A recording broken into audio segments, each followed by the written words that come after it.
Nselmilkom. Illum arġajt miegħi għandi l-Alexander Dagata. Nsellimlek. Grazzi tal-istedina. U għanna wkoll magħna il-Jacob kif qed taraw fl-screen. Jacob Gawċi Cunningham mhux hekk. Iva, grazzi tal-għajtuni f'dan il-programm. Mela, Jacob, inti student tal-Fakultà tal-Liġi u xek. U Ekku.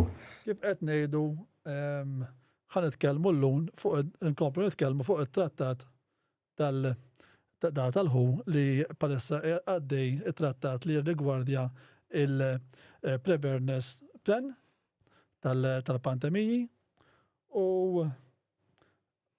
peress li għandna Jacob ħajjejna ftit ukoll fejn tidħol il-liġi. Naħseb iktar tekniku minn nażgur. X'taħseb Alexander? Naqbel miegħek 100%. Jiena nispera illi n-nies qegħdin jisimgħuna, ħaniċċekkja daqsxejn. Eżatti, qegħdin jisimgħuna. Mela, għaliex qiegħed waħdi fl-istudju qed inħaddem tista' timmaġinaw kollox minn hawnhekk. Imma llum it-teknoloġija tippermetti. Mela. Alexander, jiena iċċekkjajt ftit fuq il-ħu u tallajt xi ħaġa mill-website tal-ħu. Sewa. U tistgħu issibuha qiegħda min isiba fuq questions and answer. Issa iktar tard nitfaħħilkom fil-links di qiegħda fuq pandemic prevention preparedness and response. Tajjeb tistgħu issibuha. Mela jiena qlibta bil-Malti għall-benefiċċju għas-semmija, jidher naqabel xi ma insomma. U nispera li qed korrett. Mela hawnhekk qed jgħidilna din il-mistoqsija waħda mill-questions and answers. Kemm jista' jkollu awtorità dan il-ftehim fuq il-pajjiżi firmatari se jkun legalment vinkolanti, se jneħħi s-sovranità lil pajjiżi firmatari. Mela, issa dik il-komplet l-abbozz zero preżentat mill-Baroj ibbażat fuq il-progress miksub u l-input riċevut fit-tielet laqgħa tal-korp tan-negozjar intern governattiv jiġifieri għall-att ta' prinċipji ta' gwida u drittijiet potenzjali għal ftehim il-ġdid, inkluża l-importanza drittijiet sovrani, nazzjonali u rispett sħiħ għad-dinjità u drittijiet tal-bniedem u l-libertajiet fundamentali tal-persuni. Mela bħal fl-istrumenti internazzjonali kollha, kwalunkwe ftehim ġdid, jekk u meta jkun miftiem mill-Istati membri ikun determinat mill-gvernijiet infisom. Issa li jieħdu kwalunkwi azzjoni fil-waqt li jqisu l-liġijiet u r-regolamenti nazzjonali tagħhom stess. Mela titnieqaf hawnhekk l-ewwel biċċa, jew naqilkom naqra kollha. Mela naqra kollha fadal ġis paragrafi. L-Istati membri se jiddeċiedu it-termini tal-ftehim, inkluż xi waħda mid-dispożizzjonijiet tiegħu u tiegħu torbotx legalment lill-Istati membri bħala kwistjoni ta' liġi internazzjonali. Mela huwa mistenni li ftehim bħal dan kollu u lan li jgħin biex jipprevjeni l-pandemija ta' Mart futuri milli jfixklu l-libertajiet tan-nies li tal-vjaġġar jaħdmu ifittxu l-edukazzjoni u fuq kollox jgħixu ħajja sana ħilsa minn Mart li jista' jiġi evitat mill-pandemiji globali oħra. U dejjem issemmi mbagħad kif mitlub mill-ftehim globali ieħor li il-kostituzzjoni tal-ħu. Issa hawnhekk qiegħed jieħdek qed nifhem sew jiena. Jacob, illi huma l-istati membri li se jiddeċiedu it-termini ta' dan il-ftehim. Ir-rappreżentazzjoni tal-Istati membri tasal dejjem sakemm jimxu ma' dak id-dialogu li għadek kifet li jaqbel ma' ta' WHO. Jekk ma jaqblux dejjem ħajkun hemm problemi oħra legali. Inti għadek kifet f'din is-saqarrija li huma qegħdin jagħmlu u jippromulgaw dan kollu sabiex nipprevedu pandemiji fil-futur. Iżda aħna tiġa għaddejna minn pandemija waħda li hija ta' COVID u tiġa rajna l-liġi kif ġiet użata fil-pandemija ta' COVID. Meta rajna li l-gvern uża l-Kostituzzjoni tagħna stess biex jipprevedi n-nies milli jieħdu pjaċir fil-libertà tagħhom, din qiegħda min-naħa oħra qiegħda tirreaġixxi ġifieri tippromulga affarijiet li ħajneħħu deċiżjonijiet liberi li n-nies jistgħu jieħdu rigward is-saħħa tagħhom. U din iridu nsemmuha. Dawn li qegħdin jgħidu, il-WHO li dejjem qiegħda tispjegalna b'mod dejjem sabiħ b'xentilli u kliem aġġettivi sbieħ, iridu naraw li dan għandhom interessi privati u wkoll l-interess privat tagħhom mhuwiex sempliċement biex jipprevedi il-pandemiji fil-futur, anzi huma jridu jidaħlu ċertu liġijiet li jiddettaw is-saħħa pubblika tan-nies, is-settur tas-saħħa pubblika, u aħna rridu nimxu ma' dik il-liġi li tiġi ratifikata u ssir parti mill-liġi domestika tagħna. U minn hawn rridu nimxu.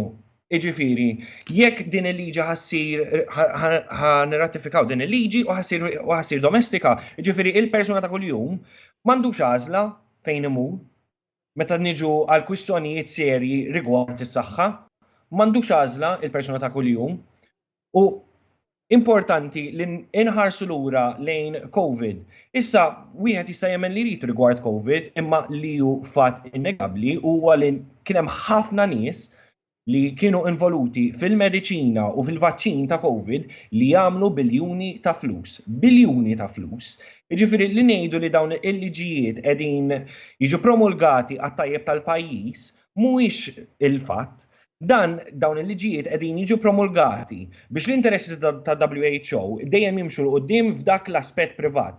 Ukoll tajjeb li nsemmu li kif qed qabel dawn il-liġijiet jiġu mandatorji. Jekk il-gvern tagħna jiddeċiedi li jaqbel ma' dak kollu li qed jiġi diskuss f'dan fil-trattati ta' WHO, dan din il-liġi, skużani, tiġi mandatorja. Ma jkunux il-persuna ta' kuljum ma tistax tirsaq lilin mit-trattat ta' WHO. Għax dan mhuwiex sempliċement qed nieħdu l-libertà tan-nies, issa qegħdin nimxu fuq dittatorjat rigward is-saħħa pubblika.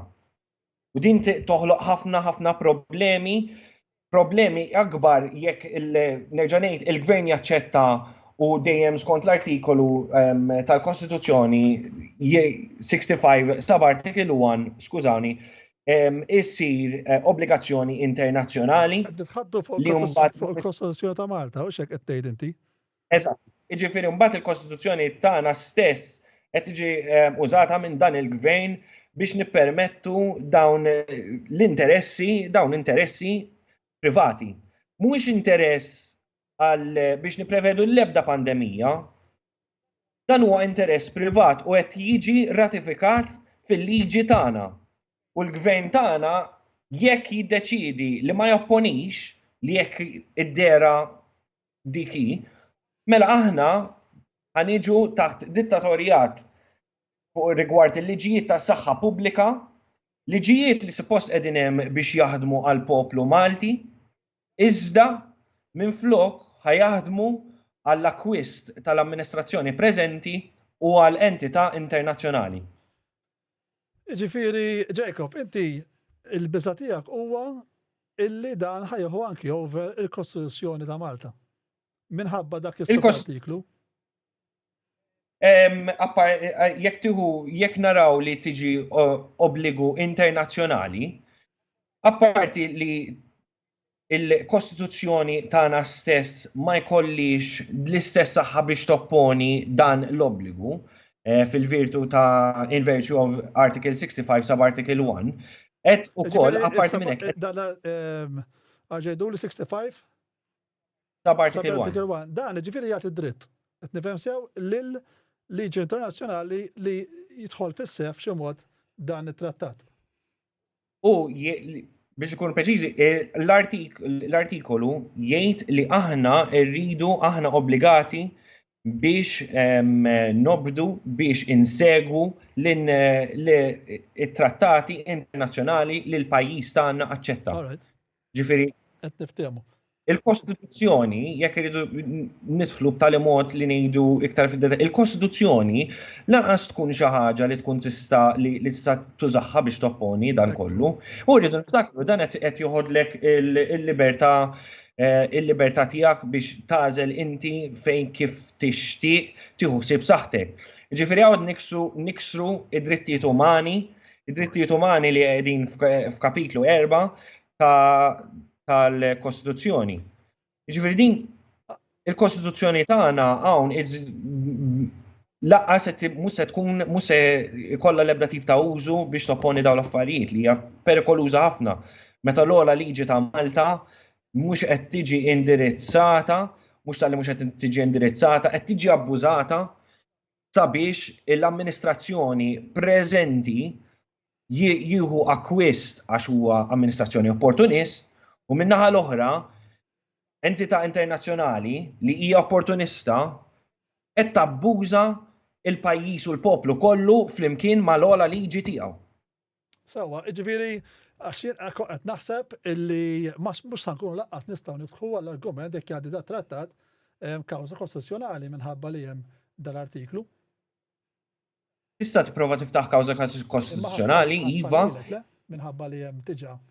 Il-problema li peress li nerġa' ngħidu aħna rridu bħala pajjiż nimxu u nsegwu it-trattati internazzjonali li qbilna magħhom, il-każ mhux se jimxi daqshekk il-bogħod għax inti għandek il-Kostituzzjoni stess qiegħda tiġi użata kontra l-poplu u din hija Irrid ikun hemm frodi biex tiftaħ kawża konstituzzjonali, ikun hemm provi ta' frodi illi ovvjament mingħajr ma trid imbagħad tittellaħħom il-qorti, tifhem.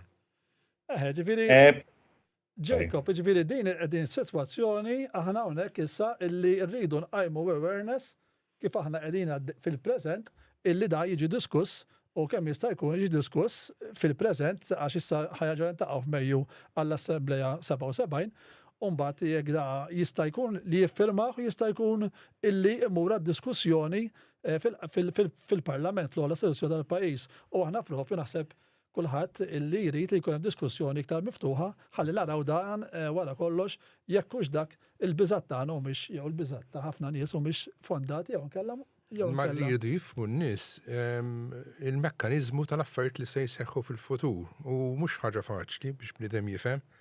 Hemm apparat wieħed minnhom huwa perikoluż għax fir-realtà m'għandhom bżonn l-assistenza tal-Parlament. Dan huwa l-għan tagħna, għalhekk qed nagħmlu dal-programmi biex nagħmlu public awareness, biex aħna nersqu l-ilment tagħna lin-nies tal-Parlament u nġeluhom imorru jagħmlu komiti bejniethom u jitkellmu fuq affarijiet li huma informattivi ħafna u importanti għalina. Fir-realtà, Fern jekk irid u l-Ministru tas-Saħħa jekk irid wieħed minnhom minn dawn l-istrumenti jista' jekk irid wara Mejju jaċċetta issa treaty amended treaty. Din ixtaqt insaqsik jiena u hawnhekk ħantalla l-ewwel ritratt li għandna fuq l-iskrin, inti ma qed taraħ Jacob naħseb dan. Dak li batlek qabel ta' Jacob. Mela, huwa dak temmek. Okej, ritratt okej. Mela, hawnhekk qed naraw u nies qed jaraw ħda sewwa. Żewġ affarijiet u xek. Ekku, żewġ instrumenti. Għandna żewġ proġetti in parallel li għaddejjin bħalissa. U n-nies ma jafu iġdi biex tinduna jisek kważi għarriqa kważi. Għaddej edin emmek. Edin perrel, bridem jaħseb li hemm waħda u mentri hemm ġiex affarijiet. Issa, forsi tispjegana daqsxejn inti minna ħatijak xie konsisti daħħalja fuq l-iskrin ħalli n-nies ikun nistgħu jaraw. Qabel dan irridu ngħidu illi fl-aħħar ta' Novembru il-ħu se jgħaddi ftehim illi naqqas ġranet ix-xjur fej gvern jista' jiddeċiedi fuq biċċa xogħol bħal di pereżempju. Sewa. Jiġifieri jekk il-gvern tagħna jrid jiddeċiedi jekk jaċċettax illi żmien it-time frame jitnaqqas bin-nofs. Jiena lija mhux aċċettabbli. Fuq żmien li nitkellmu fuq dar it-rat. Eżatti. Mela ħalli ntallaħ.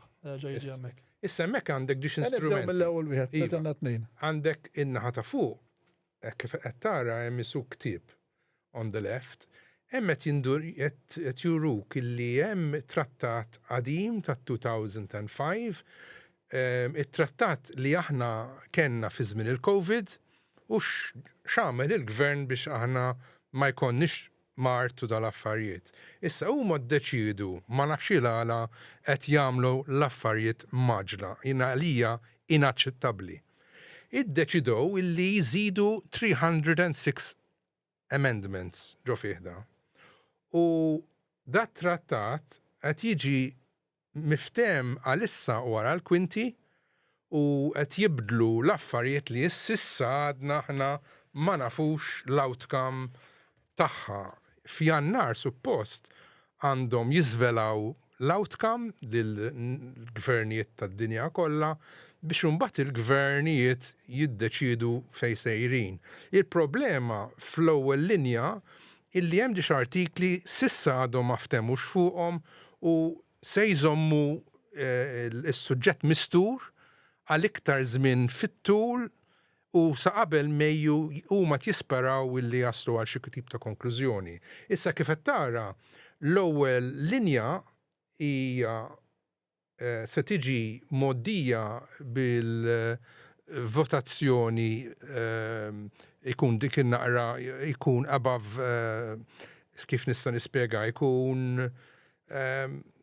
51% per eżempju, diment li jivvotaw 50+1, maġġoranza sempliċi, prosit. Issa minn dak il-pont len, suppost il-gvern għandu 10 xhur biex jimur jiddiskuti jekk irid fil-Parlament u jekk irridu aħna ma nixtiequx li fern jiġri u jgħid jaċċetta x'inkun qed jagħmel żball. Ġifieri jista' jiffirma qabel u ma jmurx. Jista' jekk Robert Abela ma jgħidlu xejn u għandu l-awtorità għax huwa l-Ministru tas-Saħħa jista' jaċċetta l-pakkett kif inhu. Tajjeb, maħna jifirma qabel dawk l-10 xhur. Eżatti, aħna għalhekk qegħdinaw għax aħna ovvjament il-futur tagħna huwa importanti daqs kemm tiegħu, tagħna importanti daqs tiegħu, aħna nixtiequ jkun hemm dibattitu minn dak il-punt len. Illi dik l-auto. Issa dik jekk il-gvern ma jagħmel xejn, tiġi automatically inti tħalt u ddeċidejt. Ma jiffirmax. Jekk ma jitkellmu xejn, jgħaddi automatically. Biex nifhmu n-nies għedna fuq l-iskrin. Proset. Mela dak huwa issa dan xi konċerna, dak idea xi konċerna dan l-ewwel waħda. L-ewwel waħda. Issa l-ewwel waħda inti għandek fl-antik fil-COVID l-antik huma bħala WHO kienu regulators. U kienu jagħtu rikomandazzjonijiet lill-gvernijiet x'għandhom jagħmlu, imma qatt ma jieħdu responsabilità tad-deċiżjonijiet. U ma tinsix il-WHO mhumiex membri magħna, huma jisom management team, għalhekk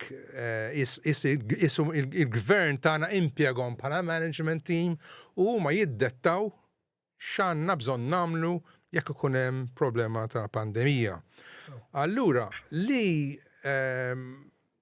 għanna mek huma qed jindunaw illi jixtiequ meta jkun hemm pandemija oħra is-sitwazzjoni tiġi infassla forsi iktar malajr, forsi jkun hemm iktar prekozzjonijiet iktar effiċjenti.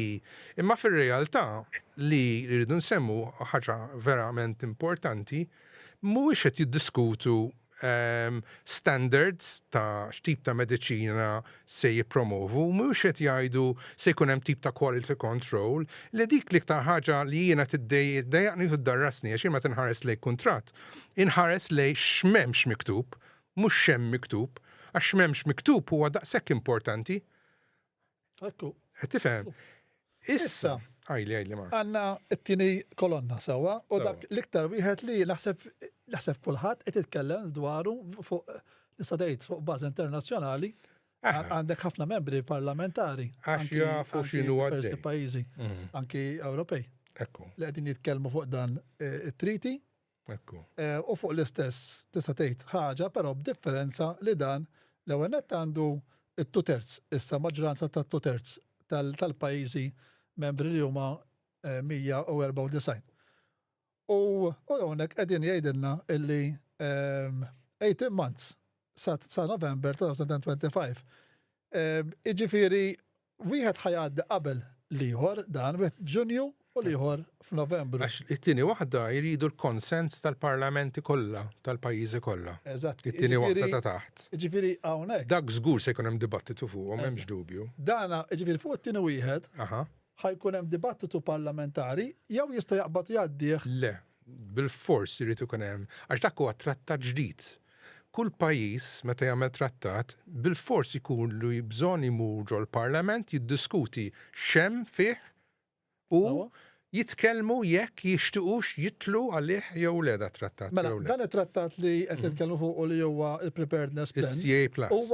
huwa trattat ġdid. Ġdid. Sewment l-ieħor huwa ratifikazzjoni. Eżatti. U daqsxejn confusing, Ma biex in-nies jifhmu x'aħna qegħdin ngħidu. Ekku. Mela dan it-tieni wieħed, dan l-iktar wieħed li qed iqajjem ħanejdu hekk furur. Dana bil-fors irid jiġi mitkellem fil-Parlament li qed tgħid li. Iva, it-tnejn huma għalija perikolużi, ġifieri. Imma dat-tieni wieħed bil-fors ħajtħadd. 100% għalmenu aħna nistgħu nipparteċipaw fih. Ora, Jake, inti x'taħseb fuq din? Dawn ovvjament li kif iridu nżommu dejjem il-politikanti tagħna responsabbli għal il-mod kif jaġixxu fil-konfront ta' dan kollu li qegħdin nitkellmu fuqu, jiġifieri il-mod kif jiġu ratifikati, il-mod kif jiġu aċċettati fil-liġi domestika tagħna. Dan huwa importanti ħafna għaliex jekk il-politikanti tagħna jibqgħu dejjem ma jitkellmux fuqha jew ma jieħdux azzjoni fuq din it-tip ta' liġi li qiegħda dejjem tersaq iktar viċin biex tiġi liġi domestika Maltija, il-poplu Malti ħaj jispiċċa imur minn taħt u din id-darba ħaj sofri ħafna iktar milli ċertu revokazzjonijiet fuq il-libertajiet tiegħu. Għawet naraw li ġifiri il-poplu Malti ħaj jiġi id-dettat b'tali mod kif għandu jieħu ħsieb saħħtu. U għalhekk nerġa' ngħid li importanti ħafna li inżommu l-politikanti responsabbli. Kif qal sew il-kollega tiegħi Alex, irid il-futur ta' kulħadd huwa importanti b'mod ugwali. Jiġifieri ma nistax li jkollna xi ħadd fil-Parlament jew jkollna xi ħadd fl-amministrazzjoni preżenti li jiddeċiedi dejjem għal l-akkwist tiegħu. Din xi ħaġa li bil-fors trid tiġi diskussa fil-Parlament tagħna. Irid ikun hemm l-eżekuttiv u kif ukoll il-leġislazzjoni tagħna li b'mod serju jitkellmu u jiddibattu fuq dawn it-trattati u dawn it-trattati x'jiġibu magħhom. Għaliex mhijiex xi ħaġa sempliċement ħafifa, jiġifieri li mingħajr ebda tip ta' kontenut li ma joffri l-ebda tip ta' tibdil, kważi wieħed jista' jsejjaħlu tibdil radikali fil-settur tas saħħa pubblika ta' pajjiżna. Ġifieri importanti li għal min qed isegwi dan il-programm li iżommu il-politikanti u r-rappreżentanti ta' Malta responsabbli għal mod kif jaffaċċjaw din il-kwistjoni. Nerġa' ngħidilkom din hija kwistjoni vera serja. Kwistjoni li taffettwa is-saħħa tiegħek, il-mod kif inti tista' tieħu ħsieb is-saħħa tiegħek. Iktar minn hekk hija kwistjoni fejn b'mod legali ħassir mandatorju biex inti ikollek issegwi il-proviżjonijiet li qiegħda tikteb u qiegħda tirratifika il-gvern tagħna u din l-entità internazzjonali li fil-verità għax forsi hawn nies li ma jħobbux jgħidu, fil-verità WHO m'għandhomx l-interess tal-pubbliku ġenerali. Hemm il-darba wieħed jista' jara li l-WHO għandhom interess privat. Il-mediċina li huma jridu ressu quddiem li skont huma ħadd prevedi l-pandemija hija mediċina li sempliċement ħadd profitta lil WHO l-investimenti li għamlu dan l-aħħar f'kumpaniji sati. Issa, Jacob, ovvjament, l-sfera l-oħra, ngħidu hekk l-spektrum liħor li qed jgħid illi dan il-trattat propju ħajjin propju l-pajjiżi biex jilqgħu immedjat f'temp qasir minħabba li rajna ġara fil-pandemija 19, skont li qed jgħidu huma illi ma kienx mediċina l kulħadd fl-istess ħin u ċertu pajjiżi kellhom ġal vaċċin l-argument u pajjiżi oħra ma kellhom xejn. Ġifieri dawna qegħdin forsi dan it-trattat huma li jixtiequ huwa li jkollhom jew id-dinja jkollha faċilità maġla ta' mediċina in hand ħanejdu hekk fl-iktar żmien qasir possibbli u forsi qegħdin ġibu dan argument illi dan it-trattat propju ħajjin għal dawn l-affarijiet. Ġifieri qed ngħid mill-spektrum li ieħor jiena x'inhu ma jgħidu favur dan it-trattat. Ovvjament m'għandna l-ħadd hawnhekk illi jista' jispjega fuq x'inhu favur x'inhu kontra. Nixtiequ illi ikonna il-xi ħadd illi jispjega. Huma Mario jsemmu il-kelma equity. U il-kelma equity normalment tismaħħa meta ikollok dipartiment tal-gvern jew ikollok kumpanija u mingħajr ma trid tuża l-kelma equity. Imma fid-dinja qatt ma kien hemm sitwazzjoni fejn jużaw in-nies bħala pon u jużawhom biex jagħmlu kollox fuq livell wieħed meta jużaw il-kelma equity tfisser equal across the board. U fir-realtà jiena nara problema kbira għax ma jistax ikun kollok one rule fits all jew one medicine fits all għax fir-realtà m'hemm xejn fid-dinja li tista' tagħmel photocopy and paste u se solvi l-problemi kollha. Jiena kif qed jgħid Jake inħoss literalment u bis-sinċerità inħoss li this is a big money grab business deal u jekk ma nqogħdux attenti se nitilfu lok ta' direzzjoni fej gvern fir-realtà jista' mingħajr ma jrid jitlef il-potenzjalità li juhu deċiżjoni għalih innifsu u jkun jista' jiddebatti wara. Fir-realtà, meta tħares lej iċ-Charter tal-Human Rights fil-United Nations, l-ewwel ġiex 3 artikli jgħidlek is-self-determination. Xi tfisser di? Dat trattat stess aħna se nitilfu d-dritt tas self-determination. Taf kemm importanti di? Qed iddaħluna f'ġoxkora li jekk aħna mhux se noqogħdu attenti se nitilfu mhux is-sovranità, laqas nitilfu l-Kostituzzjoni xi aħna jekk se naċċettaw it-trattat fisser li aħna aċċettajna li ħa nitilfu l-human rights fir-realtà kif semma Jake. Jekk inti se jimponilek x'tip ta' mediċina tuħu, qed jinfrinġlek, qed joħodlok il-rights tiegħek għax inti għandek id-dritt li tagħżel x'tip ta' mediċina trid, mhux tat-tali tista' ġibu miċ-Ċina jekk trid, mhux bil-fors mill-Amerika, imma jekk il-gvern jaċċetta, aħna nkunu qed nitilfu is-self-determination ta' pajjiżna ara kemm qed ngħidu oġġett kbir. Jiena lija dat trattati aħjar naqbdu nwarbuhom għax jekk il-gvern huwa kapaċi għalhekk nibgħatu n-nies ġol l-università u di semmejta kemm il-darba anki fuq programmi u sfortunatament wieħed mill-programmi li jiena bdejt nitkellem xtaqt li aħna bħala nies peress li aħna nies intelligenti nagħmlu t-testijiet tagħna għalfejn le. Niddeċiedu jekk vaċċin huwa tajjeb jew le għalina jew le, imma fir-realtà il-gvern tagħna u kemm il-Ministru tas-Saħħa jala ibaxxi rasu għal kull ma jgħidu l-WHO. Sa frattant u ħansemmiha di għax ħaġa l-iktar ħaġa importanti. Issa ħarġet notizja kien hemm ġiex videos li jindika ċar daqs il-kristall illi hemm 17% of mortality rate more than post-COVID, mhux qed ngħidu COVID, qed ngħidu post-COVID xi tfisser 17% more in mortality. Ina plus. Issa, suppost jekk inti għandek laqal pala gvern u inti ddeċidejt il-vaċċin kien tajjeb għal pajjiżek, suppost qiegħed in a negative, not in a plus, suppost qiegħed -20. Jiġifieri nies mhux qed imutu għax inti għamilt deċiżjoni għaqli u għażilt vaċċin tajjeb illi int mingħajr ma trid mhux se jimirdu n-nies imma naraw. Bil-fatti illi d-deċiżjoni li ħadna bħala pajjiż ħadnihom ħażin ħafna u l-poplu jrid jiċċaqlaq għax aħna nafu li ħafna nies minn ġo familji tagħna qed iweġġaw. Ambulanzi kullimkien. Suicidji, depressions, cancers, turbo cancers, turbo. Għandek anki nies imutu bil-qalb. Ma jistax ikun nibqgħu sejrin hekk.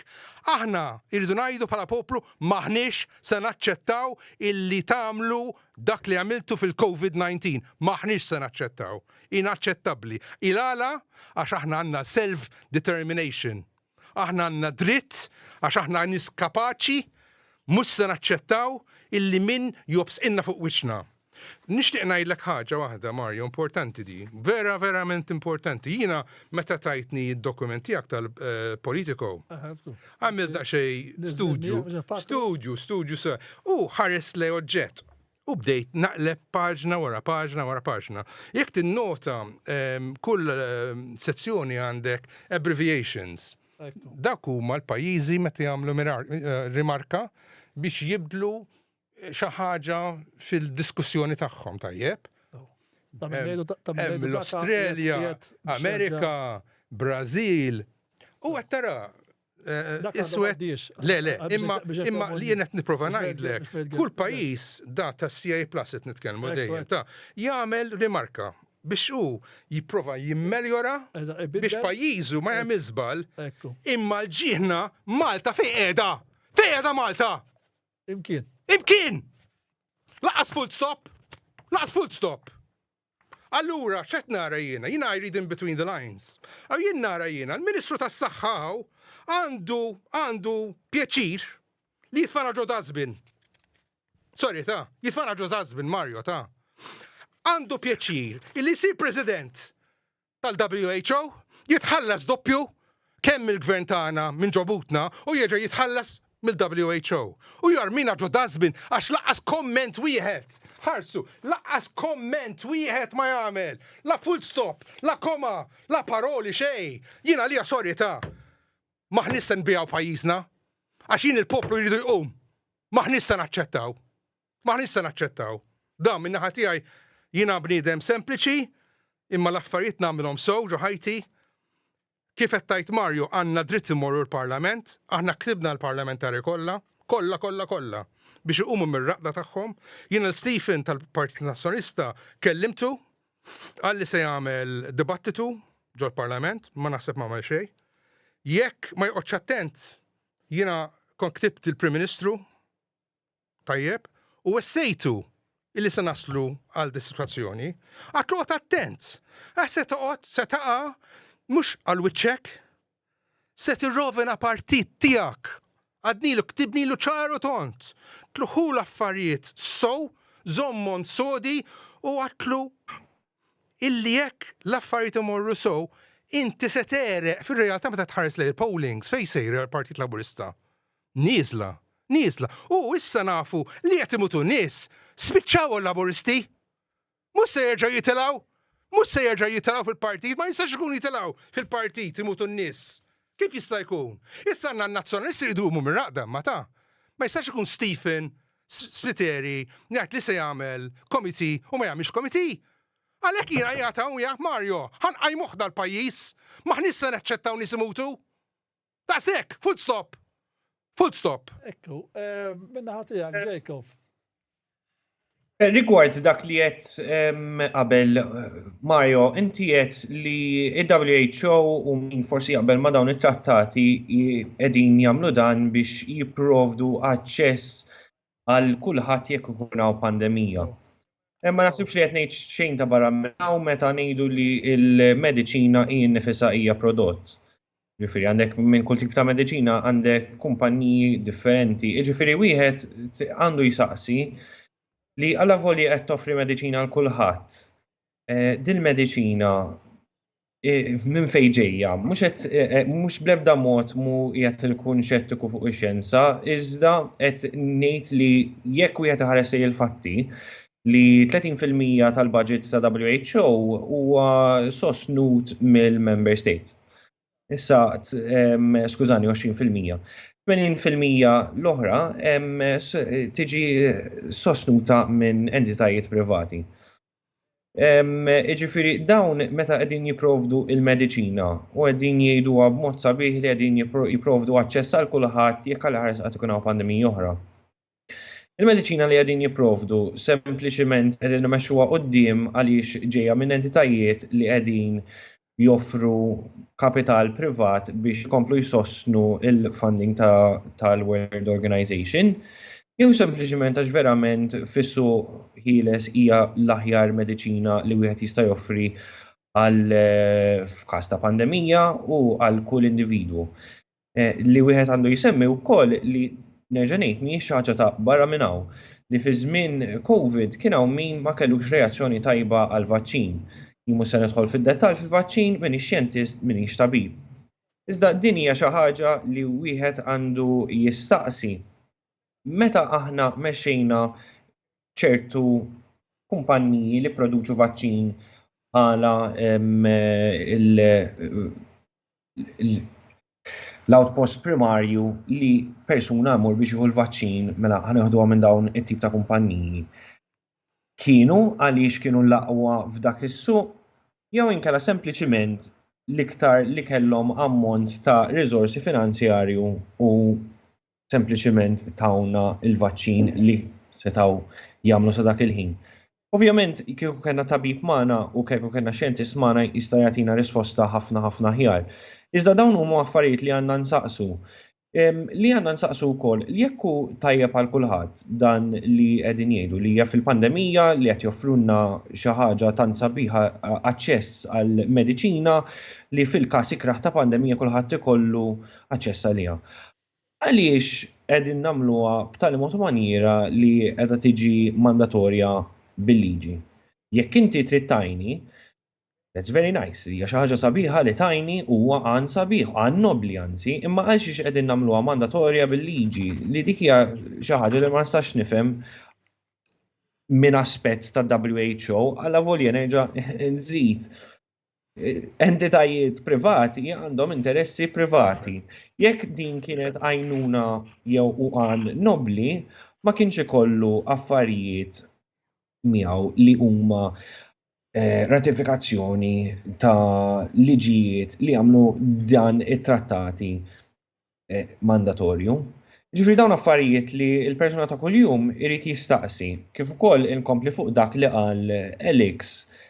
Dawn l-imwiet, is-suwiċidju u dawn il-kwistjonijiet kollha li għandna f'pajjiżna, il-gvern u l-amministrazzjoni preżenti tal-ġurnata ma jistax jibqa' jinjorhom u din hija xi ħaġa li bħalma il-gvern għamel injora il-kwistjoni tal-immigrazzjoni, il-kwistjoni tal-ekonomija 5 snin ilu sakemm imbagħad issa qegħdin naraw il-frott ta' dak it-tip ta' ħsieb.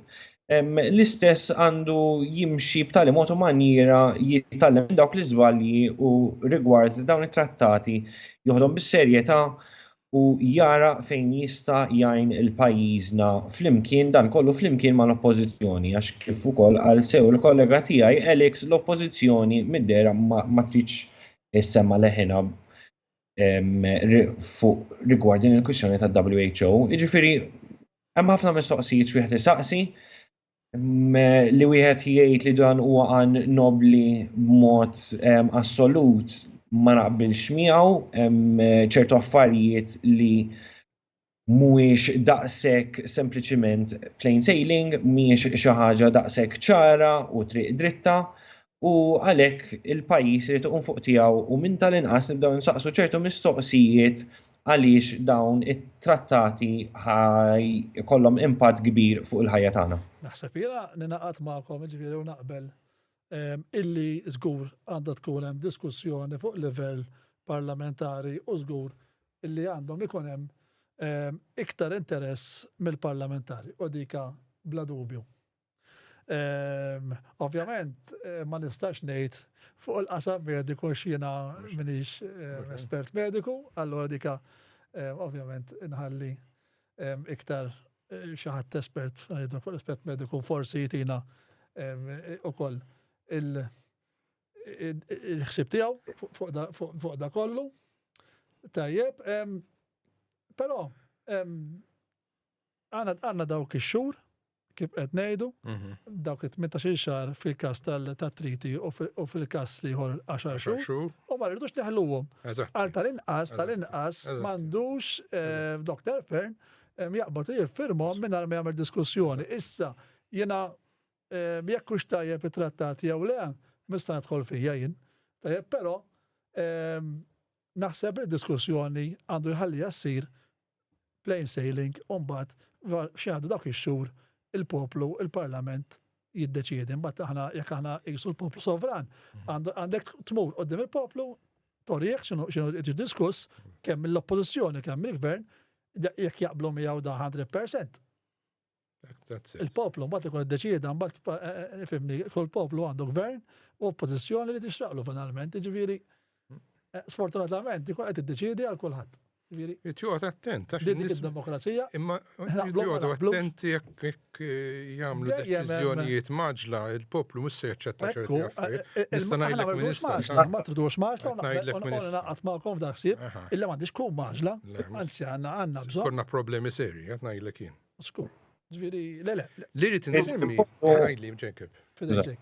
Il-poplu għandu alternativa kif jagħtaw forsi l-unika partit kontra dan it-trattat huwa il-Partit Popolari. Partit żgħir, tielet partit li l-unika wieħed li anke fiċ-ċokon tiegħu fir-riżorsi limitati tiegħu ħareġ juri li huwa konċernat fuq dan it-trattat u passoltu il-Partit Popolari ura li huwa verament konċernat rigward is-saħħa tal-poplu. Jidher li kien xi diskussjoni min-naħa tal-abba wkoll biex nkunu korretti li wkoll ma qabelx jew qed jiddiskuti li ma jaqbelx ma' trattat, ngħidu hekk jew kellha ħajdiskutih ma nafx eżatt, però naf li tkellem xi ħaġa anke kellna hawnhekk il-kap, però eżattament ma nafx. Però qed tgħid inti il-Partit Popolari jagħmel ukoll statements. Nixtieq insemmi affarijiet, erba' affarijiet verament importanti.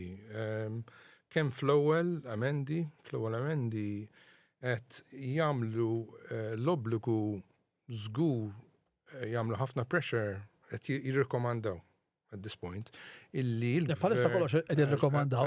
Eżatt. Kollox huwa taħt rikomandazzjoni u kollox jista' jitbiddel jispiċċa u għalhekk qegħdin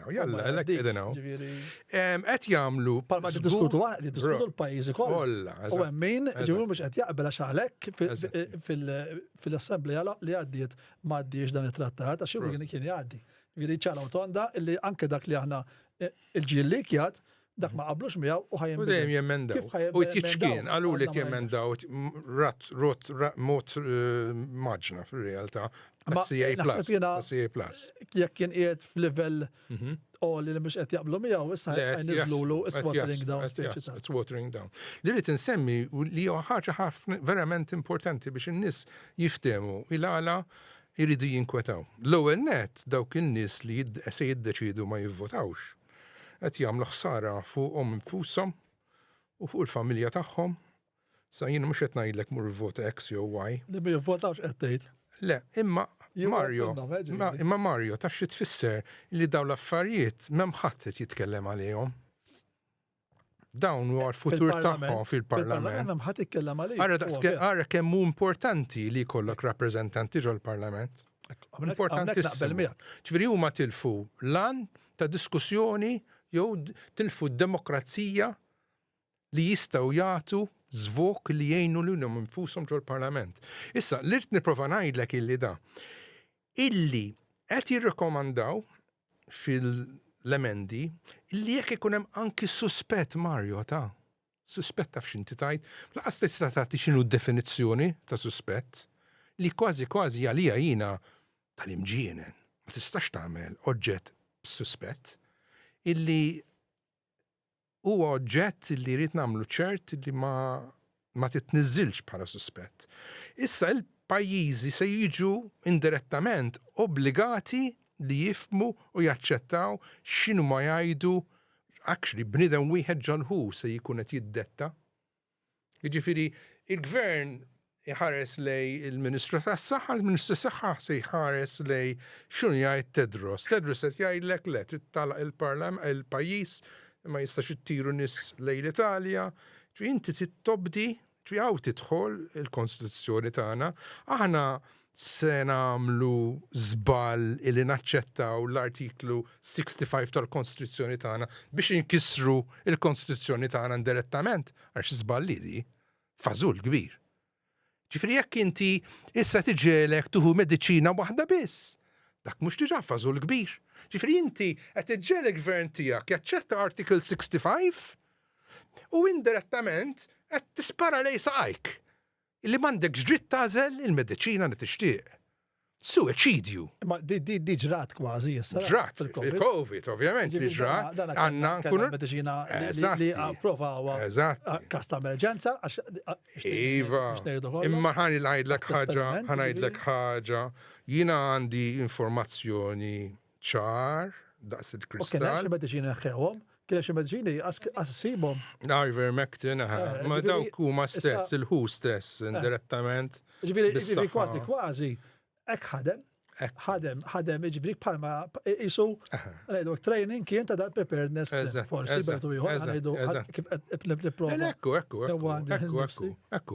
Ma fil-realtà l-gvern għandu dritt jekk irid joħroġ minnu dat trattat. Stajna noħorġu minna fil-verità. ħamur l-ura l-Covid. Tajjeb, ħanamlu ta' dan il-trattat. Dik le. Kenna Green Pass, per eżempju, imma mux li ta' ħanajdlek ħaġa waħda biss. Jina biex għalqu li l-program, meta kelli program fuq ix-xejk, il-fernatlu ġib il-vials, jitfaħħom ġolab u tarax fihom. U jekk hemm xi ħaġa li mhux suppost qiegħed hemm, tgħidilhom le l-Pfizer ma rridux. Ma x'in il-problema llum? Il-Pfizer x'hemm ġo fih. Għax il-due diligence għamlu propju. Laqqas tista fil-futur tagħmel daw l-affarijiet, għax se jagħmlu ċert li laqqas il-gvern m'għandu dritt jiċċekkja x'hemm ġo l-vaċċin. Tista' timmaġna fejn sejrin.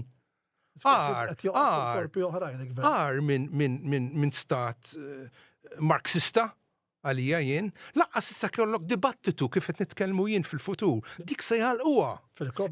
Dik mhijiex. Issa l-fern ma ngħidlu dik mhijiex qed joħdilna id-drittijiet umani tagħna, parti mill-Kostituzzjoni tagħna, għax se niffermaw u juħdu l-artiklu 65 se jkollna naċċettaw il-liġi internazzjonali. Ġifieri kważi. Nifmek sew. Dan it-trattat jisu ħajkun il-mera ta' żmien tal-Covid. Eżatt. Kif konna għaddejjin. Eżatt, imma jekk għandek gvern li kieku jrid se joħroġ minnu, kif spjegajtlek. Għax taqbad vajl, tmur lab, u tajt leda fih E. coli, DNA, jiġib il-kanser da, tajt le, ma missux da, tajt da, frodi, qed tipprova tini oġġett. Met inti għamilt il-studji tijak u għed tingannani xem ġo fih issa nbidel. Allora tiġi le. Il-trattat tiqaf mill-ewwel. Hemm tista' tella jekk trid il-WHO jew twaqqaf il-trattat immedjatament jekk ma jaċċettawx. Imma jekk għandek gvern li għandu saqaħ tat-tafal. Sorry li m'għandux moħħ. Għax jien nippretendi, bl-ikbar rispett lej Robert, jekk hu avukat, jekk hu avukat, jipprova jipproteġina hu l-missier tagħna. Jaħares lej l-affarijiet kif qed jaħares lejhom Jake.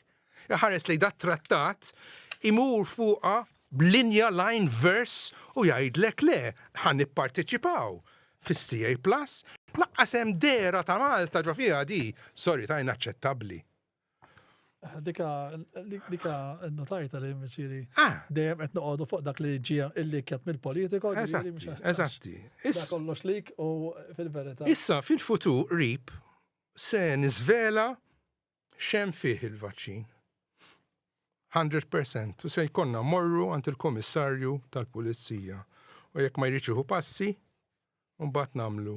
Issa ma dan naħseb ovvjament storja oħra m'għandix taqsam. Le, ma għandax taqsam, għax jekk inti daħħluna ġo xkora imħabba trattat ta' 205 u il-ħu ma kinux aqlin biżejjed li jirrakkomandaw mediċina tajba, ġejna imqarqa bil-mediċina ħażina li qed imutu n-nies illum, għandax taqsam, mela m'għandix taqsam, hemm artiklu fil-proċess, fit-trattat il-qadim li proteġi lin-nies illi l-prodott li se jipprovaw jippromovu huwa testjat. Inti meta tixtri oġġett, madonna għandna standards għolin fl-Ewropa, t-shirt, karozza, kamera, kollox għandu 2-year warranty. Alla ħares tiksirhom dat 2-year warranty. U aħna l-ġina ma nagħtux kax ħajitna. Il-ġisimna u l-medicina li nuħdu unacceptable. Unacceptable. Illi tajdi dat trattat laqas ikun fihom standards ta' xej. Laqas miktub li hemm standards. Open, completely open. Dana kif qed ngħidu, jekk tara ġara fil-Covid, il-mediċina li għamlu kienet mediċina ta' malajra xi ta' pandemija, istat emerġenza. Still unacceptable. Ġifieri, imma mbagħad jiskattlek il-mekkaniżmu li f'pandemija tista' tagħmel mediċina tgħaddija. Jiena, sorry, meta tmu ġo kawża barra minn Malta u tipprova teħu pereżempju life insurance għax mejtlek ir-raġel, kien hemm każi jgħidulek le mhux sentuk il-flus. Għaliex mhux settuna l-flus ta' papa għamel policy tal-life policy. Jgħidlek lex dak deċiżjoni, għamel deċiżjoni ħażina. Xtaq mingħajr ma rrid jagħmel suicidju. Alla dik tiġi, allura huma l-ewwel jippromovuk u jmexxuk li biex titla' ġo bass jew titla' ġo ajruplan trid tieħu il-vaċċin. U mbagħad għax mitt, jgħidlek le laqqas ma tieħu flusek għax inti għamel deċiżjoni crazy. Daqsek qiegħda ta'. You've decided to kill yourself because you had a lover in France or you had to go on to work. That's all. Qed nifhem l-argument. Ma fil-proċess legalment ma kellhom ġiet jagħmluha ta'. Żgur, ma xorta saret, ġifieri mingħajr bi-coercion. Li qed ngħid jien. U terġa' ssir di bil-coercion, żgur. Bil-trattat u mingħajru li rridu jagħmlu xorta sar. Ġifieri kellna mediċina fi stadju maġġel. Il-problema li għaddiet. Kellna Green Pass li u se jkollna dal-waqt. Eżatt, għadu hemm. Internazzjonali ma se tkun issa Green Pass. Ġifieri dana kollox. Minn barra l-fatt se jkunu jafu kollox fuq ma kenniex dak il-trattat modi Eżatti. u firmat. Eżatt. Daqshekk, xerpija. Ġifieri issa ħanġu kif qed tgħid qed nifhem sew. Dak li qed tgħid inti illi jekk jgħaddi dak it-trattat, hemm mbagħad qas nkunu nistgħu lanqas kif qed jgħid Jacob immorru nieħdu stand kostituzzjonali għax propju u xek Jacob, għandi nsaqsi lilek. Li qas nkunu nieħdu il-każ kostituzzjonali u niġġieldu u laqas iħalluk tuħu fajl u tagħmel test ġo lab privata. Immaġna. Fil-passat stajna nagħmlu għalik uku il-gvern tagħna kien għaqli. Seta' jagħmilha. Mhux itemmutu n-nies illum għax ma kienx għaqli. Ma fil-futur ma tistax tagħmilha. Ġifier ħalli ġwar? Totalitarian. 100%. Inti laqqas opinjoni fuq is-suġġetta mediċina ma tista' jkollok trid tobdi rasek l-isfel mhix aċċettabbli ta' so sorry ta'. Jiġifier dar jixtieq lilna il-gvern imexxina illi aħna kollha nobdu. Inti t-tfal tiegħek iġġielhom jobdu hekk bil-fors, ma naħsibx. Jiena 100% fil-Covid ta' fejn kont ġifieri u assolutament ma naqbelx ma li tiġi imponuta xi ħaġa fuq kulħadd. Mhux hekk. Tajjeb ġifieri sija mediċina sija anki kellna ġifieri jiena li rebus sħiħ. Jiena dispeċini għal-gvern, għax vera setaw li kieku rridu, mux jibqaw għal-DM ta' DM għammen, imma ħadu deċiżjoni suicidju, għamlu suicidju. Suicidju għamlu. Kena problemi kbar anka fejn jidħol immunità naturali, kellimnija, naturali, u tħol vaċċin. Le, importanti, is-semmija da trattat, għandek raġun, kemm issemmija l-umanità naturali ma teżistix, tajulek Alla. Neħħuh. Però X'jiġifieri neħħu? ħafna pajjiżi fi żmien il-Covid min ikellu l-umra naturali bdejna tal-green Ma pass. jsemmix dak it-trattat mhux qed isemmu xejn, tkun taf. Isa ma teżistix, ġifieri. Żgur ma jeżistix, tista' titkellem ma' kull tip ta' tabib, anki llum ġo Malta, għalihom immaterjali. Bis-serjetà, immaterjali. Hija inaċċettabbli. Ma kienx tagħmel sens illi għalmenu jekk inti kellek l-mota naturali li tieħu l-vaċċin kienet qiegħda stramba ħafna. U oħra. Speċjalment fi żmien qasir ħanejdu hekk kien bidel. Iva. Storja differenti, però ma staqgħod nidħol. Flat tekniku għax jiena m'iniex tabib u. Ma pereżempju jekk aħna użajn is-swabs jekk kienux tajbin, jekk is-cycles kienu tajba, jekk għamlu over cycles, dak stajna nagħmlu debate ġol-Parlament fil-futur. Ma jistax ikollok debate. Ma qassar id-debate?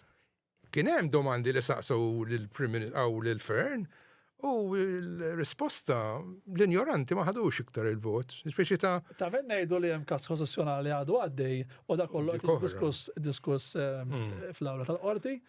U għadha sub ġudice, sintendi, jiena m'iniex wieħed mill-nies li qasint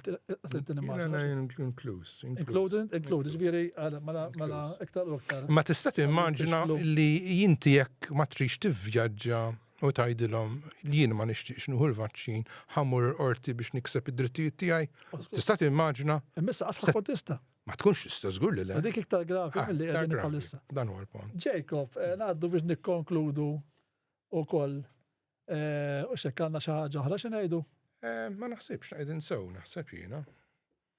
Naħseb dak. Jacob, minn naħa tiegħek, Jacob, ħaddu biex nikkonkludu.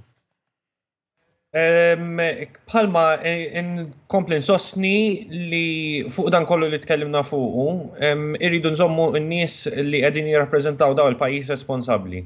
Nisaw indumu nitkellmu għaw 3 sigħat oħra ħafna xi tgħid fuq dan is-suġġett. Kif ukoll irridu nżommu dawk li jistgħu ibidlu din it-trajettorja mod responsabbli ta' din il-kwistjoni li qegħdin naffaċċjaw. U importanti ħafna li l-pajjiż jinduna li din mhijiex sempliċement trattat internazzjonali li m'għandix impatt fuq il-ħajja ta' kuljum tagħna, iżda għandha impatt kbir, għandha impatt fuq il-mod kif aħna nieħdu ħsieb is-saħħa tagħna u apparti minn hekk għandha impatt fuq il-liġi ta' Malta. U xi tkun qed tgħid il-liġi ta' Malta u l-mod kif issir mandatorji. Huwa tajjeb li nkomplu nitkellmu fuq dan, huwa tajjeb li nkomplu nqajmu il-poplu għal-fatt li dawn affarijiet qegħdin jiġru sabiex ukoll forsi dan it-tip ta' diskors jasal fil-Parlament. Jekk Alla jrid il-Parlament jieħu dan is-suġġett bis-serjetà, jurih ċertu ammont ta' rispett u fl-istess ħin juri l-istess rispett li juri l-Partit Popolari meta affaċċja din il-problema u dejjem żamm il-poplu Malti f'qalbu. Jalla dak is-sentiment li jura l-Partit Popolari jiġi fil-Parlament miż-żewġ partiti. Għaliex dan mhuwiex suġġett li qiegħed sempliċement nerġa' ngħid mhuwiex suġġett ħafif, jiġifieri mhuwiex suġġett li m'għandniex għalfejn ninjorawh, dan huwa suġġett pjuttost li ħajaffettwanna ħajjitna.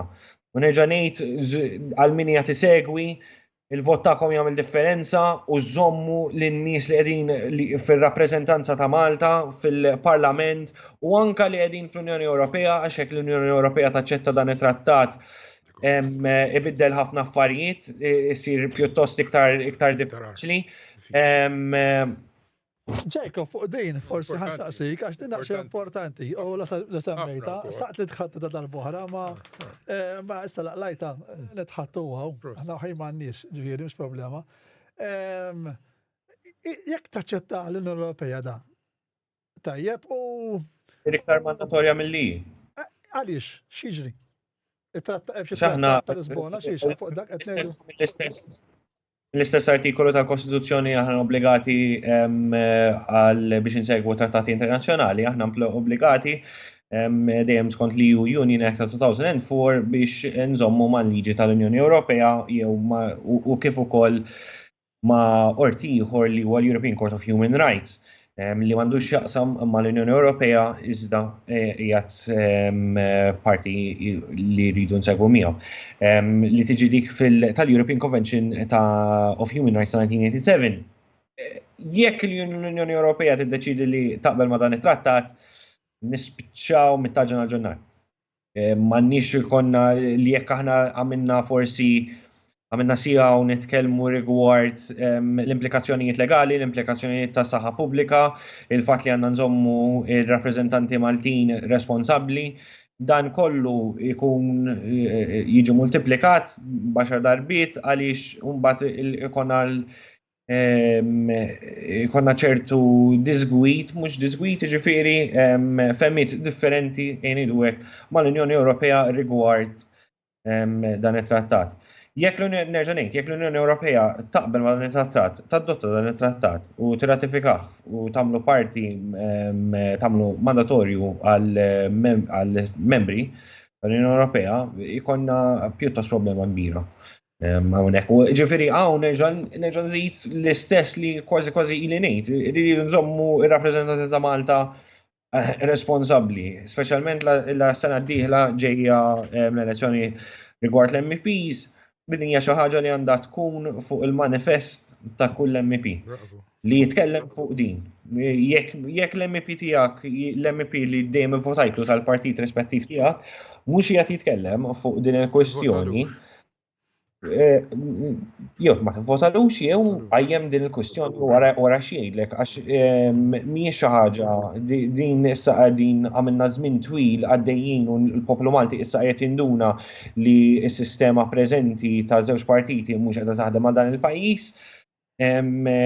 Din hija pjuttost eżami ieħor biex naraw jekk dawn il-politikanti minn ta' żewġ partiti kbar verament iridux dak li hu tajjeb għal pajjiż u għal ġens Malti, jiġifieri jekk persuna mhux qed jitkellem fuq dan, jew jirrifjuta anzi iktar, jirrifjuta milli jitkellem fuq dan, mela m'għandux l-intenzjonijiet tajbin għal pajjiż. Huwa tajjeb li nsemmu li fl-aħħar ftit snin qegħdin nindunaw li dawn li għaddejna minn sistema tal-politika flimkien ma' amministrazzjonijiet differenti li rajna li m'għandhomx l-aħjar interess tal-poplu, kull ma kellhom interess opportunist, interess fejn kif jistgħu il-karriera tagħhom tkompli titla' il fuq. Jew apparti minn hekk jiġifieri rajna f'skandli vera gravi li dawn ukoll jimpurtom mill-sellum soċjali. Il-politikanti għatem bħal biex ikun għaddej ċivili, bħalmet fil-bidu tal-diskors tiegħi rigward dan is-suġġett, il-liġi qegħdem biex taħdem għal poplu Malti. Ma nistgħux aħna niġu hawn nippromulgaw, skużani mhux nippromulgaw, nirratifikaw liġi li ġejja imnisla minn entità internazzjonali u jiġi xi politikant jew politikanta u tgħidilna li qiegħda taħdem għal l-aħjar tal-pajjiżna meta ma semmix dawn kwistjoni daqshekk importanti. Daqshekk importanti meta mhux qed nitkellmu mhux qed nitkellmu sempliċement fuq il-libertà tagħna u jekk persuna jistax joħroġ fejn irid, iżda qed nitkellmu kif il-mod kif persuna jieħu ħsieb is-saħħa tiegħu. Ma naħsibx li hawn xi ħaġa iktar prezzjuża għal kull persuna fid-dinja mis-saħħa tiegħu. Hija l-iktar ħaġa importanti għal persuna. Ġifieri insostni nżommu lil dawn in-nies responsabbli. Responsabbli. Proset, Jacob, saqt insaqsik per li semmejt il-Partit Popolari, inti għandek taqsam mal-partit u xek? Għandek xi ħidma fil-partit biex ngħiduha. Iva, jgħat involut mal-Ferra taż-Żgħażagħ tal-Partit Popolari Ġenerazzjoni Malta. All right. Peress li semmiet issemma l-Partit Popolari. Nsaqsija lejden ukoll. Mela, minna ħatijak tikkonkludi? Jiena minna ħatijaj l-għenet tkellimna u għaddejna messaġġ ċar. Aħna nixtiequ li dal-pajjiż iqum daqsxejn fuq tiegħu u jagħmlu ċert in-nies jiddefenduha biħġarhom. Għax huwa pajjiżna, daqskemm qed jitkellmu fuq l-immigrazzjoni u in-nies li ġejjin mill-Afrika u oġġett hot topic ukoll. Imma kważi dat topic fuq is-saħħa ma rridx ngħid li huwa ola mill-importanza mill-opinjoni tiegħi huwa importanti. Nixtieq nagħmel appell lil dawk in-nies li huma mfixkla illi ma jixtiequx jivvotaw għax mhumiex qed se jagħmlu ġid lilhom infushom għax fl-aħħar mill-aħħar se jitilgħu wieħed minn ġiex partiti li għandna. U jekk kif qed naraw il-Partit Laburista nieżla fil-popolarità u se jitilgħu il-nazzjonalisti għax ma ħadux qed juħdu l-gwadan għax in-nies ma jixtiequx jivvotaw, jagħmlu ċert li joħorġu u jiddefendu id-drittijiet tagħhom jekk hemm bżonn jitkellmu ċaru tont man-nies li huma fil-qasam fil-politiku u kważi hemm alternattivi vera tajt partit żgħir huwa partit żgħir imma minflok inti m'intix qed tipparteċipa almenu tista' tagħmel vote of no confidence u tagħti il-vot tiegħek il-partit żgħir hekk tkun għamilt statement kbir għax partit żgħir jista' jagħmel koalizzjoni u jekk ikun hemm gvern mhux qed jagħmel xogħlu tista' tiġbidlu xaru u tipprova tirregalalu t-triq tiegħu. Proset, Elix, u grazzi lilek Jacob. Tal-li qegħdin ukoll ittuna l-informazzjoni ħanejdu hekk fuq din il-biċċa xogħol tal-triti, da triti. In-Italija qed qajmu li daqsxejn ta' ħafna mistoqsijiet. Tajjeb ħafna illi nasal jekk ma taqbel xejn qed naqblu illi hemm bżonn diskussjoni tmur il-Parlament. Ġifieri fuq hemmhekk m'għandniex għalfejn ħadd m'għandux għalfejn naqbel miegħek 100%. ma naqblux għaliex din hija il-Parlament ħad diskussa u mbagħad minn hemmhekk il-Parlament iħoll u jorbot kollox. Ħajkollna trattat finalment wara liġi wara Mejju ta' sena d-dieħla wara l-Assembleja 77 ħajkollna trattat ċar ikun kristall għazat. Inkunu nafu. Kristall mhux bħal dalli kollox. Għax dalli għandna hawnhekk ngħidu kif inhi huwa trattat likt jista' jkun innaqqas u jista' jkun immiżjud ħadd ma jista' jkun jaf imma mbagħad ħajkollna l-actual treaty li mbagħad ħanitħattu fuqu black on white. Tajjeb u tajjeb illi l-oppożizzjoni tagħti każ jiċċaqalqu. tiċċaqlaq minn hemm. Għax jistgħu jieħdu political mileage minnu da. Jistgħu jieħdu ħafna political mileage minnu. Jistgħu f'sekonda kieku jridu. Jistgħu saqsu mistoqsijiet. Ila mhux qed jieħdu political mileage. Question mark B. Mistoqsija fil-preżent jekk l-ewwel net fuq dak li tħaddetna l-ewwel x'kien jismu l-health. Stephen? Dokument. X'kien dak tal-ewwel ħaġa ntalla fuq l-iskrin. Dak. Dak li ħaġa ġi ratifikat u xejn. Ekku. Dan tajjeb illi għajmu mistoqsija parlamentari forsi inti xi daqsxejn idea l-oppożizzjoni jekk għandux intenzjoni jibdew jitkellmu. Jekk għandhomx intenzjoni illi ħanajdlek jista' jgħidlek imma lissa ma nistgħux niddiskutux ma nafu xejn. Imma xorta jista' jiddiskutu biex jaslu għal konklużjoni se jiġri wara Mejju. Eżatti. Bdejna nitkellmu. Daqshekk. Mhux xejn. Xejn mhux tajjeb għalija. Aħna diskutuh. Eżatt. U x'inhu l-għadda? Tajjeb u ħażin ħan diskutuh. Għandek iż-żiemel tixbidlu r-rigni biex tidritta. Issa jekk tajjeb. Dak huwa l-punt. Nadduh. Mhux tajjeb. Proset. Ma naddux. Imma l-menu ħan diskutuh. Ġifieri dika issa ikun minnaħatrakom ħajkolkom serħan tal-moħħ għax għalmenu tgħid ħan diskutuh u ħan naraw x'fih. Għax aħna dan ma nafux fih. Le, ma nafux. U it-tieni wieħed ħan iddiskutuh kif qed ngħidu ħajdiskutuh fil-Parlament. Dan bil-fors ħajdiskutuh għax huwa ħaġa ġdida. Ġifieri hemmhekk għandna daqsxejn moħħna mistrieħ li ħajdiskutuh. Ġifieri għalmenu nistgħu nbaxxu daqsxejn snieter għalissa. Ma nbijawx lilna nfusna. Mhux għax pajjiż żgħir nazzu rasna kifna konna taħt l-Ingliżi. Għax taħt l-Ingliżi konna niddependu minnhom u qed nara li l-pajjiż tagħna qed jagħmel l-istess mal-Ewropa. Jażlu l-mezzola għax jesser 3 bags full. Jażlu l-fern Għax yes sir, 3 bags full. I'm so sorry ta' unacceptable. Malti, gburi li jien Malti, u gbur li aħna għandna intelligenza. Li nidbatu n-nies bħal ġejk l-università biex huma fil-futur jżommu sot u jmexxu pajjiżna fuq triq is-sot. Tajjeb illi nsaqsu tajjeb diskutu. U din hija l-libertà tal-espressjoni. Eżatti. Dak huwa kapitlu 4 tal-Kostituzzjoni fejn ma jistax ikun li tipprova libertà tal-espressjoni. Jekk tajjenna alla l-libertà tal-espressjoni. Tajjenna alla l-libertà ġifieri. Eżatti. Jiena qed nattakka l dak u nattakka l ieħor unfortunately jkollok issemmi ċertu nies li huma inkarigati għax inti tixtieq li jqogħdu attenti li ma jagħmlu żbalji. Żbalji rajna.